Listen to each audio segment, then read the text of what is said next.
안녕하세요. 저는 60대인 여자입니다. 과거에 저희 집에 일어난 일 때문에 저는 아직도 병원을 다니며 치료를 받고 있어요. 머릿속으로는 다 정리된 줄 알았는데 마음속으로는 여전히 아픈가 봅니다. 많이 우울하고 힘들 때 여러분들의 사연을 들으면서 시간을 보내기도 하는데 오늘은 저의 이야기를 한번 써볼까 해요. 다들 저의 이야기를 들으시면 화들짝 놀라실 겁니다. 저는 성인이 되고 얼마 지나지 않아 사귀고 있던 남자친구와 결혼을 했습니다. 둘 다 마땅한 직업도 없었고 하고 싶은 것도 없어서 아르바이트를 하며 생계를 유지했지요. 혼전순결로 급하게 결혼을 한 게 아니라 단순히 서로 너무 좋았던 바람에 결혼을 하게 된 것이었죠. 결혼하고 나기 전부터 저희는 미래 계획을 다 세웠고 결혼 후 그 계획을 철저히 지켰습니다. 남편과 저는 돈을 벌기 위해서 악착같이 일을 했고 버는 돈의 대부분은 저축했죠. 다행히도 남편과 저의 이런 가치관이 잘 맞아서 행복한 결혼 생활이었습니다. 저희는 이런 힘든 환경 속에서도 부모님들의 지원을 전혀 받지 않았고 금슬도 좋았어요. 그러다 보니 저희에게 축복이 찾아왔습니다. 사실 돈을 어느 정도 더 모으고 임신을 할 계획이었어요. 그런데 저희 계획과는 다르게 임신이 되었고 저희는 이 상황을 받아들이기로 하였죠. 남편은 뛸 듯이 기뻐했고 남편의 그런 모습을 보고 저도 덩달아 기분이 좋아졌습니다. 제가 임신을 하니까 일을 할 수 없게 되었어요.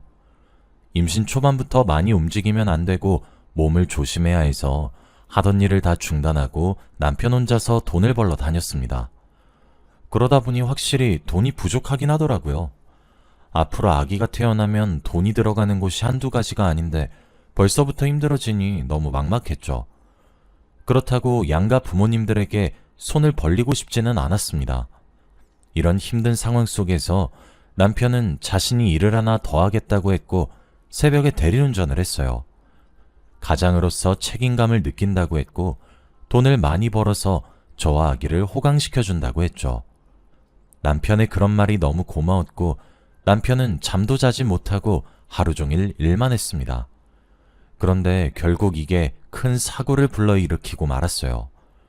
남편은 술에 취한 사람을 태워주다가 뒷좌석에 탄 사람이 운전하고 있는 남편을 괴롭혔대요. 그래서 핸들도 제대로 못 쥐고 운전을 하다가 결국 큰 사고가 나고 말았습니다. 앞에서 다가오는 화물 트럭에 부딪혀 그 자리에서 즉사하고 말았죠. 경찰이 블랙박스를 겨우 복구시켜서 당시 차 안에서의 상황을 저에게 보여줬는데 취한 사람은 남편의 머리채도 잡고 남편은 계속해서 이러지 말라며 말렸지만 결국 그때 사고가 나고 말았죠. 취한 사람의 보호자들은 저에게 와서 간단한 사과와 위로금만 주고 사라졌습니다. 그 사람들은 양심의 가책조차 느끼지 않았으며 두둑한 돈봉투만 저에게 건네주었죠. 저는 남편의 목숨값으로 얼마 되지도 않는 돈을 받았고 결국 저는 뱃속에 있는 아이와 둘만 남았습니다. 하루가 멀다 하고 울었고 남편 없이 아이와 살게 될 미래가 너무 걱정이 되었어요. 저의 이런 모습을 보고 시부모님은 저보고 자기 아들을 죽였다고 했고 친정 부모님은 아예 저에 대해 무관심하셨습니다. 결국 저는 임신을 한 몸으로 돈벌이를 하기 시작했고 그래도 돈이 부족해서 절대 쓰고 싶지 않았던 남편의 목숨값을 조금씩 썼어요. 그 돈봉투에 있는 돈을 쓸 때마다 얼마나 마음이 쓰라렸는지 모릅니다. 죽은 남편한테 너무 미안하고 죄스러웠거든요. 눈물을 머금으며 돈을 썼고 결국 저는 혼자서 출산을 했습니다. 다행히도 아이는 건강하게 태어났고 제 평생을 이 아이에게 바치기로 결심했죠. 아이는 다행히도 착하고 성실하게 커주었습니다. 한부모 가정이고 아빠가 없어서 엇나가면 어쩌나 싶었는데 가끔씩은 저보다 더 어른스러운 행동을 하기도 하고 듬직해서 제가 많이 의지했어요. 그리고 공부도 잘해서 항상 칭찬도 많이 받고 자랐죠. 제발 저의 아들이 저와는 다른 삶을 살길 바랬습니다. 저희 집이 많이 가난한 편이었지만 제 아들은 토 한 번 달지 않았고 항상 저를 대신해서 집안일도 해주는 착한 아들이었어요. 다시 한번 생각해봐도 그 당시에 제 아들은 어디 내놔도 부끄럽지 않은 아들이었습니다. 그리고 아들이 이제 성인이 되었어요. 대학교를 보내고 싶었지만 등록금이 없었습니다. 한 달 동안 번 것은 한 달 안에 거의 다 쓰기 때문에 저축해놓지 못했거든요. 그런데도 아들은 어차피 대학에 갈 생각이 없었다는 거짓말을 하면서 일을 하기 시작했어요. 다행히도 똑똑했던 아들은 대학교에 들어가지 않은 거에 비해 좋은 회사를 취직할 수 있었죠. 항상 월급을 받으면 자신한테 쓰지 않고 저한테 거의 주면서 저축하라고 해주었어요. 정말 세상에 이런 아들 어디 없습니다. 남편이 죽으면서 세상에 아무도 제 편이 없는 것 같았는데 제 아들이 아니었다면 아마 저는 이미 이 세상에 없었을지도 몰라요. 아무튼 아들은 20대 중반이 되었고 어느 날 저희 집에 여자 한 명을 데리고 왔습니다. 저에게 소개도 없이 데리고 온 그 여자는 여자친구라고 하더라고요. 당연히 단순히 만나는 사람을 소개해주는 자리인 줄 알았는데 알고 보니 결혼 허락을 받기 위해 아들이 자신의 여자친구를 데려왔더군요. 솔직히 정말 놀랐고 아직 앞길이 창창한 20대인데 벌써부터 결혼한다는 게 이해가 되지 않았습니다. 그리고 그 여자가 신체적 결함이 있더라고요. 첫인상은 되게 착해 보이고 소심해 보였습니다. 그런데 가정환경을 들어보니 부모님은 어렸을 때 교통사고가 나셔서 돌아가셨고 혼자 자랐다고 하더군요. 그리고 그때의 충격으로 인해 심장에 무리가 가서 남들보다 심장이 좋지 못하다고 합니다. 아들 말로는 가끔씩 쓰러지고 약을 복용하고 있대요. 솔직히 이런 여자한테 누가 자신의 아들을 장가 보내고 싶을까요? 노후에 아들이 그 여자를 간병하고 있을 미래가 훤해서 당연히 결혼을 반대했습니다. 그런데 아들은 제 손을 잡으며 진지하게 말을 하기 시작했어요. 엄마, 내가 한 번이라도 엄마 실망시켜준 적 있어? 이렇게 고집 피운 적 없는 거 알잖아. 나 믿고 딱 한 번만 우리 민영이랑 나 결혼시켜주라. 어? 눈에 눈물이 잔뜩 맺힌 채로 이 말을 하더라고요. 솔직히 그 여자가 마음에 들지 않기도 했고 저희 아들을 데리고 가기에는 그릇이 너무 작아 보였습니다. 그런데 그건 저의 착각이었더라고요. 알고 보니 그 여자의 부모님께서 사업을 크게 하시는 도중에 돌아가신 거라 재산이 전부 다 그 여자한테 상속이 되었대요. 그래서 어마무시한 부자라고 합니다. 솔직히 제가 없는 집에서 아들을 키웠다 보니 그런 여자와 결혼해서 아들이 조금 출세했으면 좋겠다는 마음은 없지 않아 있었어요.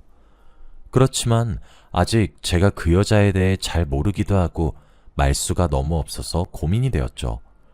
그래서 절친에게 고민 상담을 했습니다.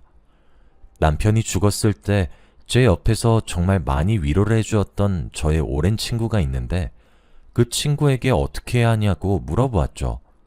그런데 그 친구도 제 아들의 성격을 알고 있으니 한번 믿어보라고 했습니다. 그 여자가 돈도 많으니까 아들이 손해보는 건 없을 거라고 하면서 말이죠. 친구가 그렇게까지 말을 해주니 결혼을 허락해보는 쪽으로 마음이 기울었고 아들의 여자친구가 계속 저에게 잘해주어서 이런 며느리면 괜찮을 것 같다고 했습니다. 아직 결혼 허락이 떨어지기도 전인데 저에게 안부 연락을 하면서 어머니라고 했고 제가 오늘 뭐 했는지 이것저것 말을 하기 시작했어요.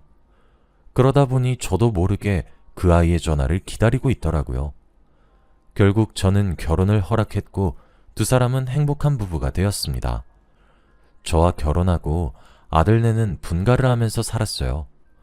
원래 아들과 같이 살았던 집을 혼자서 살게 되니까 많이 적적하고 힘들더라고요. 그런데 제 욕심 때문에 시댁살이를 시킬 수 없으니 감당해야 한다고 생각했습니다. 결혼하고 나서 당연히 가정에 충실하고 듬직한 남편이 될 줄 알았던 제 아들은 결혼하고 나서 조금 바뀌었어요. 신혼집이 있는데도 굳이 저희 집으로 찾아와서 저와 말동무를 해주는 며느리가 너무 의아해서 왜 집에 안 가고 시댁으로 오는지 물어보았습니다. 그런데 제 아들이 요즘 따라 집에 안 들어온다고 하더라고요. 그리고 둘이서 각방을 쓴 지도 오래되었다고 했습니다. 평생 다정하고 멋진 남자일 줄 알았던 아들이 그렇다고 하니까 도저히 믿을 수 없었죠. 며느리 말로는 아들이 밖에서 뭐라고 다니는지는 모르겠지만 기분이 세야 돼요. 여자의 촉이라는 게 느껴진다고 하면서 말이죠. 그리고 저와 노는 게 재밌어서 시댁에 오는 것도 있다고 했습니다. 며느리는 심장이 좋지 않아서 주기적으로 병원에 가서 치료도 받고 심장 수술도 받아요. 그런데 결혼 후 처음 아내가 심장 수술을 하는데 제 아들은 병문안도 오지 않았습니다. 며느리한테 물어보니 요즘 바빠서 수술하는 것도 말을 하지 않았다고 하더라고요. 그래서 아마 모를 거라고 했고 저한테 아들에게 연락을 하지 말라고 했습니다.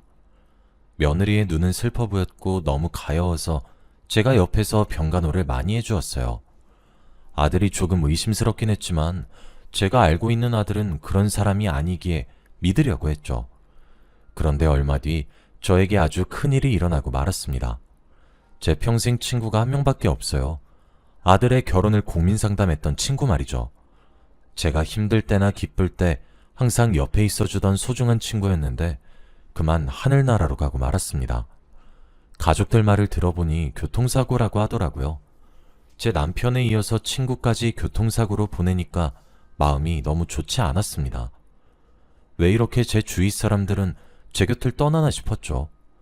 친구의 죽음이 도저히 믿기지 않아서 장례식장에서 펑펑 울었습니다. 그리고 제 옆에서 저를 보살펴주던 사람은 제 아들이 아니라 바로 며느리였어요. 며느리는 얼굴도 모르는 제 친구의 장례식장에서 3일 내내 저를 위로해 주었습니다. 그때 며느리가 심장수술한 지 얼마 되지 않았었는데 아픈 몸을 이끌고 장례식장에 왔어요. 그리고 문상객들도 관리하면서 정말 많은 도움이 되어 주었습니다. 아들도 제 친구를 알아서 당연히 장례식장에 올 줄 알았어요. 그런데 이틀이 지나도 오지 않길래 문자를 남겼더니 답장도 오지 않더라고요. 그리고 며느리 말로는 집에도 잘 들어오지 않는다고 합니다. 사람이 죽었는데 코빼기도 안 보이는 아들을 보고 정말 많이 실망했어요. 그렇게 장례식이 끝나고 저는 며느리와 함께 집으로 돌아왔습니다. 며느리는 저 혼자 내버려두지 못하겠다며 최소한의 집만 챙겨서 저희 집에서 둘이 같이 살게 되었어요. 미안해서 이렇게까지 할 필요 없다고 했지만 며느리는 고집을 피웠습니다. 그래도 제 옆에서 저를 챙겨주는 사람이 있으니 한결 편하긴 하더라고요. 아마 며느리가 없었다면 저는 친구 잃은 슬픔을 떨쳐내지 못했을 겁니다. 항상 누워있고 축 처져 있는 저에게 와서 산책하자고 하거나 백화점을 가자고 하거나 여행을 가자고 했고 저는 며느리를 따라다녔죠. 저한테 쓰는 돈은 아깝지 않고 엄마 같다며 저에게 이것저것 다 사주기 시작했습니다. 이럴 필요 없다고 거부했지만 며느리는 엄마에게 못다한 거 저에게 해주고 싶다고 했죠. 아들과 결혼하기 전에는 며느리로 삼을 수 있을지 정말 고민이 되었는데 지금 생각해보니 왜 그런 쓸데없는 고민을 했나 싶네요. 아마 그때 결혼을 시키지 않았다면 이런 며느리를 놓쳤겠죠. 하루 종일 며느리와 둘이서 친구처럼 놀러 다녔고 저희는 대화도 잘 통했습니다. 간간히 아들이 연락이 와서 일이 바쁘다는 말만 했고 저는 옆에 며느리가 있으니 아들 걱정은 하지 않았죠. 며느리는 저의 이야기도 잘 들어주고 아들보다 저에게 더 잘해줬어요. 그러다가 어느 날 제가 커피를 먹으면서 며느리에게 물어봤습니다. 우리 아들이 잘해줘? 솔직히 아들 부부가 둘이서 같이 있는 모습을 못 본 지 너무 오래되었고 거의 이혼한 부부처럼 살고 있길래 많이 걱정이 되었거든요. 항상 물어보고 싶었지만 부부 사이의 일은 부부끼리 해결해야 된다는 생각에 항상 참았습니다. 그런데도 상황이 나아질 기미가 보이지 않아 물어보았죠. 그런데 며느리는 저의 질문을 듣고 아무런 말을 하지 않았고 갑자기 눈물을 뚝뚝 흘렸습니다. 상상치도 못한 며느리의 반응에 저는 너무 놀라서 어찌할 바를 몰랐고 며느리는 대성통곡을 하기 시작했어요. 정말 둘 사이에 심각한 문제가 있다는 것을 느꼈고 그 원인은 저희 아들이 제공했을 거라고 예상했죠. 그날 며느리가 너무 많이 울어서 이유를 듣지 못했고 나중에 제대로 물어보기로 했습니다. 얼마 지나지 않아 며느리는 주기적으로 하는 심장수술을 받으러 갔어요. 그런데 이번에는 의사 선생님의 표정이 좋지 않더군요. 항상 저에게 이번 수술은 잘 끝날 거라고 말해주던 의사 선생님께서 이번에는 안 좋은 말을 하셨습니다. 최근 들어 환자분께서 스트레스를 너무 많이 받아서 수술한 데가 다시 안 좋아지기 시작했어요. 그래서 이번 수술은 잘 될 거라고 장담드리기가 힘듭니다. 이 말을 하시고 수술방으로 들어가셨고 저는 수술실 밖에서 제발 잘 끝나길 기도했죠. 이 상황 속에서도 아들은 병원에 오지 않았고 연락 한 통 없었습니다. 자기 아내가 이렇게 생사를 오가고 있는데도 아무렇지도 않게 행동하는 아들이 너무 이해가 안 돼서 제가 전화를 했어요. 그리고 지금 당장 병원으로 오라고 했습니다. 그런데 아들은 일을 하고 있어서 안 된다고 했지만 전화기 너머로는 클럽 노랫소리가 들렸어요. 그리고 옆에서 한 여자가 오빠 뭐해? 얼른 놀자! 라고 했고 아들은 급히 전화를 끊었죠. 제가 아들한테 이번에는 수술이 잘 안 될 수도 있으니 한 번이라도 오라고 했지만 결국 아들은 오지 않았습니다. 아들이 정말 왜 이렇게 막 나가는 건가 궁금했고 자신의 아내가 지금 수술대 위에 있는데 다른 여자들과 술을 먹으며 놀고 있는 게 이해가 안 됐죠. 그렇게 몇 시간이 흐르고 수술실에서 의사 선생님이 나왔습니다. 그런데 표정이 별로 좋지 않더라고요. 저번만큼 완벽한 수술이 되지는 못했고 병원에 입원해서 경과를 더 살펴봐야 한다고 했습니다. 저는 순간 절망했고 며느리가 제 친딸이라도 된 듯 눈물이 미친 듯이 났어요. 자기 남편한테도 버림받고 몸까지 좋지 않으니 얼마나 불행한 인생인가요? 며느리가 너무 마음에 쓰였고 불쌍해서 제가 병간호를 열심히 하려고 했습니다. 그리고 수술이 끝난 그날 새벽, 며느리는 마취가 덜 깨서 병실에 누워 있었고 저는 며느리 손을 잡으며 자고 있었어요. 그런데 병실 복도에서 누군가 소란을 피우는 겁니다. 너무 시끄러워서 잠에서 깬 뒤 병원 복도로 나갔는데 바로 그 사람은 제 아들이었어요. 두 다리를 휘청휘청 거리면서 소리를 치고 있었고 저는 너무 무서워서 숨어버렸죠. 간호사들이 제 아들을 말리고 당장 경찰에 신고를 하고 있었습니다. 경찰이 오기 전까지 아들은 병실 하나하나 다 돌면서 저와 며느리를 찾고 있는 것 같았고 저희 병실 사람들에게 피해를 줄까봐 너무 무서웠어요. 결국 아들은 저희 병실의 문을 열었고 저와 며느리를 발견했습니다. 잔뜩 취해서는 아직 누워있는 며느리를 흔들어서 일어나라고 소리치고 있었고 저와 간호사들은 미친 듯이 말렸죠. 도저히 말리기 힘들었는데 그때 마침 경찰이 와서 제 아들을 연행해 갔어요. 그리고 아들은 가면서까지 돈 내놓으라는 말을 내뱉었죠. 갑자기 애가 왜 저러나 싶었고 왜 돈 타령인지 궁금했습니다. 그리고 저는 다시 며느리의 옷매무새를 정돈해줬고 다음날 아침 며느리는 일어났어요. 자신의 옆에서 병간호를 하고 있는 저를 보고 고맙다고 해주더라고요. 저는 당연히 해줘야 한다고 말을 했고 딸 같아서 해준다고 했습니다. 그리고 심장이 아픈지 말도 제대로 하지 못하더라고요. 그러면서 저에게 자신의 가방을 열어보라고 했습니다. 가방을 열어보니 사진 뭉텅이들과 편지가 있더라고요. 그리고 그것들을 보고 저는 미친 듯이 놀랐습니다. 며느리가 저에게 쓴 편지와 아들의 외도 현장이 찍힌 사진이었거든요. 그런데 며느리는 편지에다가 자신 대신 제가 소송을 해달라고 부탁을 했습니다. 변호사를 선임해서 제 아들을 소송하고 싶다고 했죠. 그런데 몸이 점점 안 좋아지고 수술을 하게 되면 말도 제대로 못할 테니 자신의 대리인이 되어달라고 했습니다. 쉽게 말해서 제가 며느리의 의견을 변호사한테 전달을 하고 소송을 진행해 주는 거죠. 솔직히 다른 것도 아니고 제 아들의 소송건이 있기 때문에 고민이 많이 되었습니다. 그런데 사진을 보니 정말 가관이더라고요. 아들은 다른 여자들을 만나고 다니는 것은 기본이었고 며느리의 돈으로 도박까지 하고 다녔습니다. 그동안 왜 연락이 안 되고 애성격이 괴팍해졌는지 한눈에 알 수 있었죠. 제 생각에는 평생 놀지도 못하면서 살다가 뒤늦게 늦바람이 든 것 같았습니다.